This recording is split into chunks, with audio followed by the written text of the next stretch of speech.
Hello दोस्तों, मैं हूं आपका अपना दोस्त एसपी ब्लॉग्स। कैसे हैं दोस्तों? आशा करता हूं कि आप लोग बहुत अच्छे होंगे। दोस्तों, आज मैं बात करने वाला हूं सऊदी से भारत यानी इंडिया जाने के लिए फ्लाइटों के बारे में, जो कि सऊदी से ही इंडिया जाएंगी। इंडिया से आने की कोई बात नहीं। और उसके बाद में दूसरी तरफ मैं बात करूंगा इंडियन एम्बेसी ने जो बात किया है सऊदी सरकार से। दूसरी तरफ मैं बात करने वाला हूं आप लोगों से सऊदी अरब के अंदर 19,000 लोगों को जुर्माना दिया गया, वो भी किस बिना पे दिया गया है। अकामा, सऊदी अरब में अकामा के बाद विषय में अगर मैं बात करूं तो उसमें 3 महीने पर अब अकामा का पैसा जमा होगा।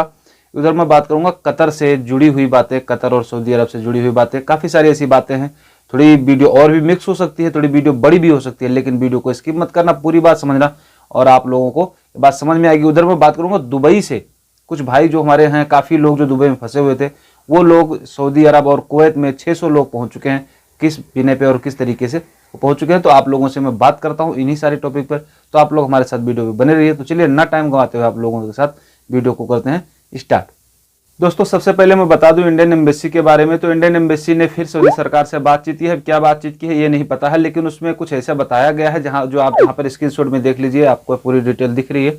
उन्होंने बात किया है वहाँ यहाँ के मंत्री से, शेख साद बिन मोहम्मद अल सैफ से उन्होंने बातचीत किया है। और उसमें क्या बातचीत हुई क्या नहीं हुई आप यहाँ खुद पढ़कर देख लीजिए। इसमें क्या बताएं, कुछ समझ में नहीं आ रहा, खाली बात हो रही हैं। कोई क्लियर हो ही नहीं रहा है कि कब से इंडिया से या सऊदी के लिए फ़्लाइटें चालू होंगी या कोई और काम होगा। इसके विषय में कोई एम्बेसी से कोई भी ऐसी रिपोर्ट अब तक नहीं आई हुई है। अब मैं बात करता हूँ सऊदी अरब में जो लोग हैं, जो बाहर के लोग सऊदी अरब में हैं, उनके लिए तो बहुत ज़्यादा ज़रूरी है, क्योंकि हमारे लिए एक एक रियाल सबसे महत्वपूर्ण होता है। तो मैं आप लोगों को बता दूं कि सऊदी सरकार ने, सऊदी की जो पुलिस है, उन्होंने ये चीज़ एकदम जारी किया है कि अगर आप मास्क लगाए बिना मिले गए तो आपको 1,000 रियाल का जुर्माना देना पड़ जाएगा। ये वैसे नियम पहले से है, लेकिन 19,000 लोगों का चालान कट चुका है। अब इसके बाद में अगर कोई एतिहादी बताई गई, कोई दोबारा कोई मतलब समझाने की कोशिश की गई, तो 2,000 रियाल का जुर्माना अब होगा। और सिर्फ डॉक्टरी जो मास्क होता है उसे ही यूज करें, ना कि कोई रुमाल बांध लें आप या गमछा बांध लें। ऐसा कुछ बांधने के बाद में तो आप मास्क की जगह पे उसके यूज कर सकते हैं। ये सब कुछ नहीं माना जाएगा। आपको डॉक्टरी मास्क जो होता है वही लगाना पड़ेगा, नहीं तो आपका 1 से 2,000 रियाल का जुर्माना आ सकता है। तो आप लोग जो भी हैं सऊदी में, उनके लिए बहुत ज़्यादा ज़रूरी बात है ये। तो फेस मास्क लगा कर ही बाहर निकलें। सऊदी अरब में अब मैं इकामा के ऊपर अगर मैं बात कर लूँ, तो सऊदी अरब में इकामा और वर्क परमिट शुल्क हर 3 महीने में लग सकता है। मक्का में ये नियम बनाया जा रहा है। हालांकि भी यहाँ के सरकार ने इसका परमिशन नहीं दिया है, ये अभी बनाया जा रहा है ये नियम कि 3 महीने में, हर 3 महीने में अकामा का पैसा भरना पड़ेगा, यानी पे करना पड़ेगा। तो अभी ये चीज़ लागू नहीं हुआ है, लेकिन लागू होने के चांसेस हैं। ये चीज़ जो मक्का में है वहाँ पर इसका बनाया जा रहा है। एक्सपर्ट डिफेंड फीस फॉर इकामा वर्क परमिट, यानी ये चीज़ आपको हर 3 महीने में इस चीज़ का भुगतान करना पड़ेगा, जो कि मतलब पहले क्या था, हर साल भरना पड़ता था। अभी क्या है, अभी हर 3 महीने में भरना पड़ेगा। इसको मैं आपको बता दूं कि ministry of human resource and social development का कहना है कि इससे प्राइवेट क्षेत्र के कामगारों के साथ संबंध और बेहतर होंगे। और इस पर बात की रूपरेखा मक्का चैम्बर ऑफ कॉमर्स के द्वारा बनाया जा रहा है।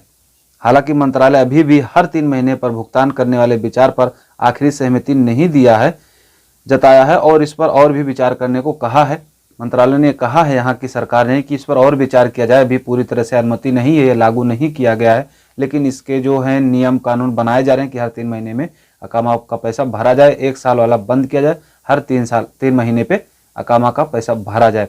अब मैं बात करता हूं दुबई से सऊदी आने के लिए। दुबई से सऊदी और दुबई से कुवैत पहुंचने वाले 600 भारतीय कामगार ऐसे हैं जो कि अपने अपने जगहों पर पहुंच चुके हैं। फ्लाइट चालू हुई सऊदी अरब की जो इंटरनेशनल जो बॉर्डर खोले गए थे, इनके जो फ्लाइटें चालू हुई थी जहां से, वहां से तो दुबई में जो इंडिया के लोग फंसे हुए थे वो 600 लोग कुवैत और सऊदी में कल पहुंच चुके हैं। एकदम से वो लोग अपने अपने जगहों पर।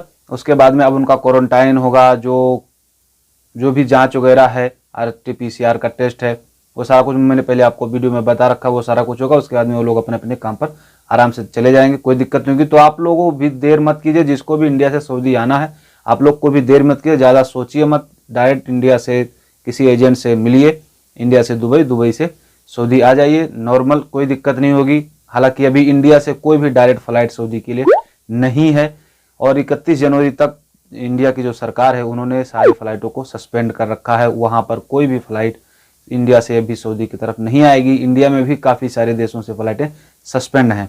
दोस्तों अब मैं बात करता हूं सऊदी से इंडिया जाने वालों के लिए। तो सऊदी से यानी सऊदी में रियाद और दम्माम से जाने के लिए मार्च 2021 तक एयर इंडिया ने अपने लिस्ट जारी कर दिए हैं, जो कि यहाँ से आप टिकट करवा सकते हैं इंडिया के लिए। सऊदी यानी रियाद और दम्माम से, इंडिया से सऊदी नहीं, सऊदी से इंडिया जाने के लिए मार्च 2021 तक एयर इंडिया ने अपने शेड्यूल जारी कर दिए हैं, उन्होंने लिस्ट जारी कर दी है। उन्होंने बताया है कि मार्च 2021 तक का उनके टिकट आप बुक कर सकते हैं सऊदी से, यानी सऊदी में रियाद और दम्माम से इंडिया जाने के लिए।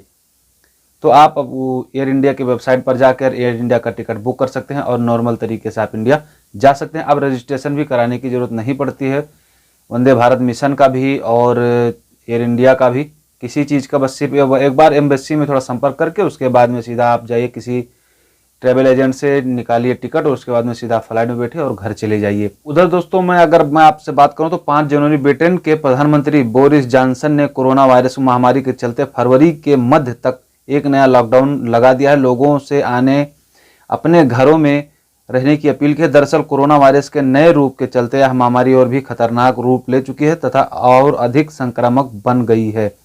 तो लॉकडाउन की जो बात की जाए, अगर जैसे ब्रिटेन की बात अगर मैं करूं तो वहाँ पर आज से यानी 5 जनवरी से फरवरी तक 14 फरवरी तक वहाँ पर लॉकडाउन लगा दिया गया है।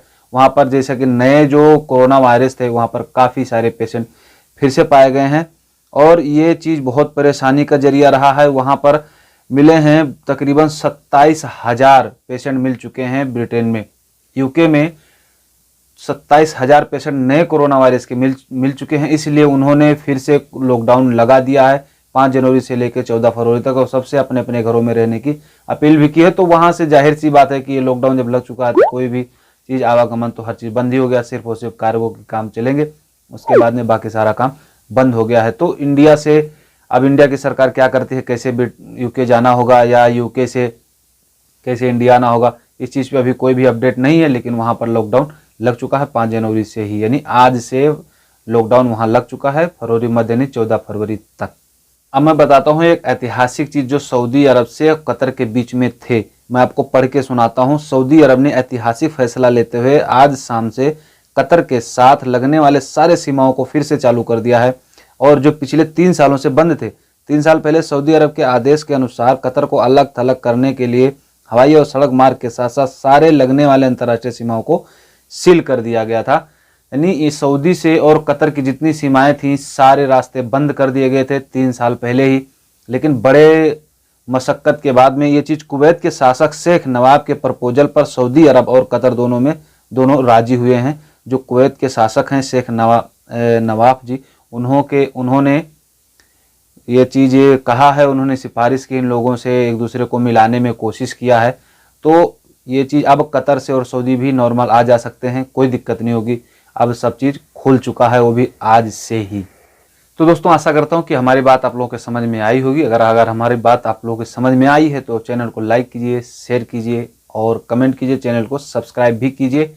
अगर आप लोग नया पहली बार आए हैं हमारे चैनल पर तो आप चैनल को सब्सक्राइब करके बेल आइकन को प्रेस कर लीजिए, ताकि जितने भी वीडियो मैं ऐसे रिलेटेड मैं बातें बताता रहता हूँ, जितनी वीडियो मैं अपलोड करूँ सबसे पहले नोटिफिकेशन आपके पास पहुँच जाए। तो चलिए फिर आप लोगों से लेते हैं विदा, फिर मिलेंगे किसी नेक्स्ट वीडियो में अच्छे न्यूज़ के साथ। तब तक के लिए जय हिंद, जय भारत, सेफ रहिए, सुरक्षित रहिए। दोस्तों मैंने डिस्प्ले पर वीडियो का लिंक दे दिया है, इस वीडियो को भी जाके देखिए। जो बची कुछ जानकारियां होंगी वो आपको यहां से भी मिल जाएंगी। आप हमारे वीडियो को लाइक शेयर कीजिए और चैनल को भी सब्सक्राइब कीजिए। आप हमसे डायरेक्ट बात करने के लिए इंस्टाग्राम पर भी फॉलो कर सकते हैं, जिसका लिंक हमने डिस्क्रिप्शन में दे रखा है। Thank you so much.